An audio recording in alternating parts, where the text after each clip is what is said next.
여러분 반갑습니다. 7월 26일 주일 아동부 성경 말씀을 전하도록 하겠습니다. 우리 함께 하나님 말씀 살펴보겠습니다. 우리 데살로니가 전서 1장 1절에서 3절 말씀입니다. 바울과 실로아노와 디모데는 하나님 아버지와 주 예수 그리스도 안에 있는 데살로니가인의 교회에 편지하노니 은혜와 평강이 너희에게 있을지어다. 우리가 너희 모두로 말미암아 항상 하나님께 감사하며 기도할 때에 너희를 기억함은 너희의 믿음의 역사와 사랑의 수고와 우리 주 예수 그리스도에 대한 소망의 인내를 우리 하나님 아버지 앞에서 끊임없이 기억함이니. 자, 여러분 오늘 나눌 말씀은 데살로니가 교회에 보낸 편지입니다. 자, 여러분 신약 성경의 많은 책들은 우리 대부분 편지입니다. 편지가 성경이 된다는 것은 그 편지 내용에 우리의 믿음을 든든히 세울 수 있는 진리가 담겨 있기 때문입니다. 여러분 우리는 누구에게 주로 편지를 쓰고 또 어떤 내용의 편지를 쓰죠? 사랑하는 사람에게 사랑한다는 내용과 또는 안부의 내용을 전합니다. 여러분 사실 성경은 하나님의 마음이 담긴 사랑의 편지입니다. 하나님의 사랑과 인간에 대한 근심과 걱정이 담겨 있습니다. 그래서 성경을 통해 이런 하나님의 마음을 발견한다면 그것이 진짜 성경을 잘 배우고 있다는 증거입니다. 그래서 오늘은 신약 성경 중에 데살로니가에 보낸 편지, 즉 데살로니가 전서 그리고 후서에 대하여 공부해 보겠습니다. 자, 지난 시간에 바울은 하나님께서 준비하신 사람들을 만나 두 번째 전도 여행을 시작했습니다. 여러분 복음을 전하는데 어려움도 있고 그리고 복음을 받아들이지 않는 곳도 있었지만 또 어떤 곳은 많은 기부인과 많은 사람들이 복음을 듣고 예수님을 믿어 교회가 세워진 곳도 있었습니다. 여러분 그곳이 바로 우리 데살로니가 교회였죠. 자, 그런데 바울을 시기하고 복음 전하는 것을 싫어하는 유대인들이 바울을 괴롭게 하고 잡아들이려 하자, 자, 바울은 3주 만에 데살로니가 교회를 남겨두고 떠나야 했습니다. 자, 그래서 여러분 여기 보면 데살로니가 베레아 지역이 있죠. 자, 이곳에서 여기 아테네 그리고 고린도로 오게 됐습니다. 자, 여러분 3주 만에 복음을 받아들이고 그리고 또 교회가 되었다면 그 교회는 아직 어린 교회이고 그리고 또 바울 선생님의 돌봄이 아직 필요한 교회입니다. 마치 어린아이처럼 마음이 순수하고 깨끗해서 복음을 잘 받아들였기 때문에 특별히 바울은 데살로니가 교회에 애정이 있었고 그리고 또 관심이 많았습니다. 여러분 이런 교회를 남겨두고 왔다면 걱정이 되지 않았겠어요? 또 바울이 떠난 데살로니가 교회를 유대인과 그곳 사람들이 얼마나 괴롭게 했을까요? 여러분 유대인들은 깡패들을 보내 힘으로 괴롭히기도 했고 또한 교회 다닌다고 직장에서 쫓겨나고 장사도 할 수 없었습니다. 여러분 지금이야 예수님을 믿는 것은 자유롭지만 옛날 그 당시 사람들은 예수님을 믿는 것을 마치 죄처럼 생각하고 괴롭혔습니다. 그래서 예수님을 믿는 것에는 고난을 이겨내는 인내가 필요합니다. 여러분 바울도 데살로니가 교회에 복음을 전하면서 항상 강조를 했어요. 예수님도 선을 행하면서 고난을 참아내시고 살아나셨듯이 우리 예수 믿는 사람들도 예수님처럼 살아야 한다고 많이 강조했습니다. 자, 바울 선생님은 데살로니가 교회가 인내하며 예수님을 믿기를 바랬지만 아직은 어린 교회라서 너무나 걱정이 되었어요. 그래서 직접 가보고 싶었지만 지금은 갈 수가 없는 상황이라 바울은 디모데를 대신 보내 데살로니가 교회를 살펴보라고 했습니다. 자, 디모데는 바울의 말씀에 따라 데살로니가 교회를 살피고 돌아왔어요. 그래, 디모데. 데살로니가 교회는 어떤가? 혹시 무슨 일이 있는가? 혹시 고난을 못 이겨 믿음을 저버린 사람들이 있는가? 자, 그런데 바울의 걱정과 달리 데살로니가 교회는 바울이 가르친 성경 말씀에 따라 고난을 이겨내며 선한 행위로 믿음을 잘 지켜내고 있다는 거예요. 그리고 오히려 먼저 세워진 교회들에게 모범이 되고 있다는 것이죠. 자, 여러분, 우리가 교회만 다닌다고 해서 믿음이 생기고 잘하는 것은 아닙니다. 교회에서 배우는 성경 말씀대로 살아갈 수 있는 용기와 그리고 인내가 있어서 그리고 실천할 수 있어야 우리는 그 사람을 믿음이 있다고 평가할 수가 있어요. 그래서 바울은 걱정이 처음 되었지만 이제는 걱정이 기쁨이 되어 데살로니가 교회에 하나님의 기쁘신 뜻이 담긴 편지를 써서 보내게 됩니다. 여러분, 그 편지가 바로 우리 신약 성경에 있는 데살로니가 전서입니다.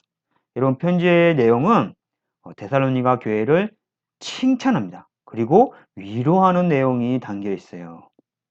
자, 그래, 너희가 정말 내가 가르친 성경 말씀대로 잘하고 있구나.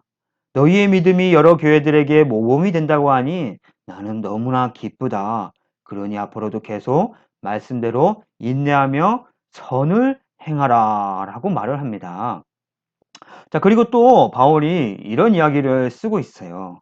자, 너희가 이렇게 고난 중에도 인내하며 선을 행하는 것은 우리 예수님이 다시 오실 때에 우리 믿는 사람들이 받을 상과 멸류관을 소망하는 것이니 끝까지 믿음을 지켜라. 우리 예수님께서 곧 다시 오실 것이니 하나님 앞에 부끄러움 없이 깨끗한 마음으로 악을 쫓지 말고 항상 선을 행하여라 라고 말이죠. 자, 바울이 데살로니가 교회를 칭찬하고 위로하면서 예수님이 다시 오신다고 강조하는 거예요. 자, 여러분, 우리 믿는 사람들이 상을 받고 천국에 가는 때는 바로 예수님이 이 땅에 다시 오실 때입니다. 여러분, 우리가 재림이라고 하잖아요. 자, 예수님도 약속하셨잖아요. 내가 다시 올 때 믿는 자들과 믿지 않는 자들을 구분하여서 천국과 지옥으로 심판하시겠다고요.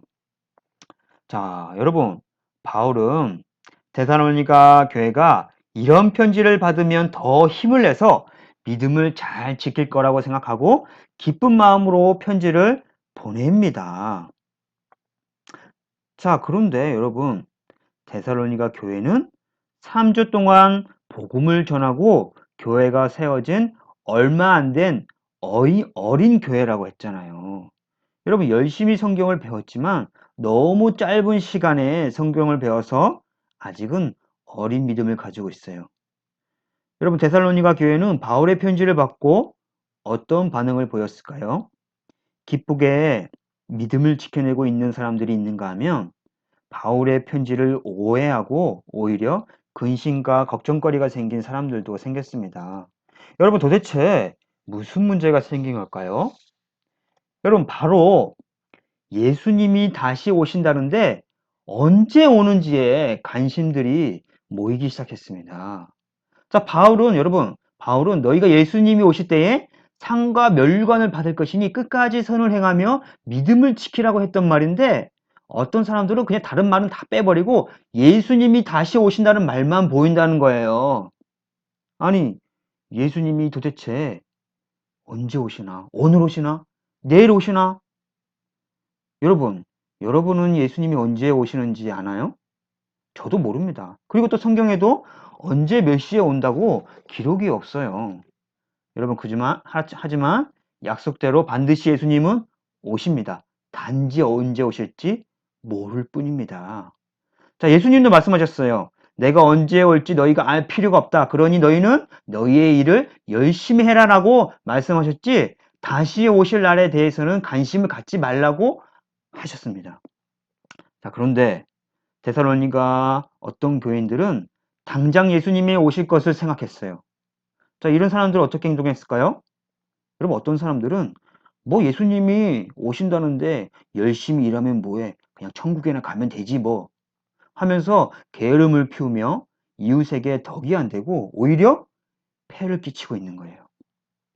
자, 또 어떤 사람들은 예수님께서 곧 오신다는 거짓 선지자의 말을 듣고 두려운 마음에 자기 재산을 다 모아가지고 그냥 교회가 다 갖다 바치고 교회에 모여서 온갖 문제를 일으키는 사람들이 생겨나기 시작했어요. 어? 여러분, 우리가 이런 모습을 보면 이해가 되지 않죠. 그리고 세상 사람들도 한심하다는 소리를 하게 됩니다.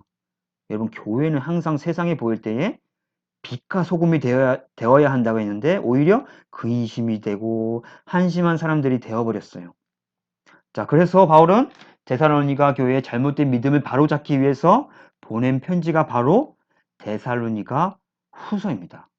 바로 두 번째 편지를 보낸 겁니다. 자, 편지 내용은 게으름을 피우면서 성경 말씀대로 선을 행하지 않는 사람들을 책망하는 내용이었어요. 자, 그리고 이런 내용을 썼어요. 자, 너희도 아는 대로 예수님이 반드시 오신다. 그런데 예수님이 오시기 전에 먼저 일어날 일들이 있다라고 말을 하는 거예요. 자, 그 일이 나타나기 전에는 예수님이 오시지 않으니 너희는 너희가 해야 할 일들을 부지런히 해라. 그리고 누구든지 일하기 싫거든? 어떻게 하라고 하나요? 먹지도 말라고 합니다. 자, 여러분, 예수님 믿는 자들은 착하고 부지런하며 성실해야 합니다. 여러분, 디모데처럼 여러 사람들에게 칭찬을 받아야 해요. 그래서 바울은 믿음이 아닌 게으르고 잘못된 믿음을 가진 사람들을 책망하는 거예요.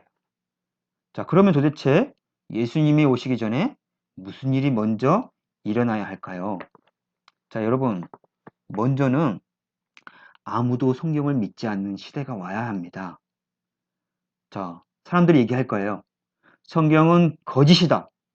성경은 지어낸 이야기다. 성경에 있는 하나님과 예수님도 가짜다.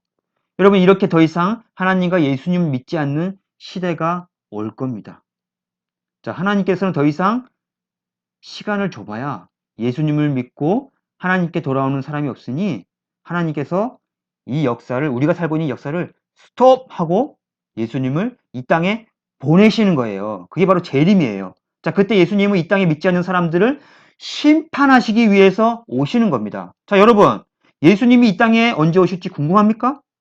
여러분, 이 땅에서 예수님을 기다리고 싶어요? 예수님은 아무도 믿지 않는 땅에 와서 남아있는 인간들을 심판한다니까요. 예수님께서 이 땅에 다시 오실 때에 여러분이 이 땅에 있으면 돼요, 안 돼요?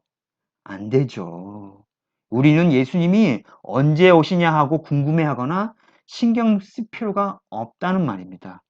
자, 예수님이 언제 오실지는 신경 쓰지 말고 우리의 삶을 아름답게 그리고 열심히 살아야 합니다. 왜냐하면 하나님은 우리의 행위에 따라서 반드시 심판하십니다. 자, 바울이 지금 그런 편지를 보내는 겁니다. 모든 교회와 세상의 모범이 되는 데살로니가 교회가 오해로 잘못된 삶을 살게 되면 안 되니까요.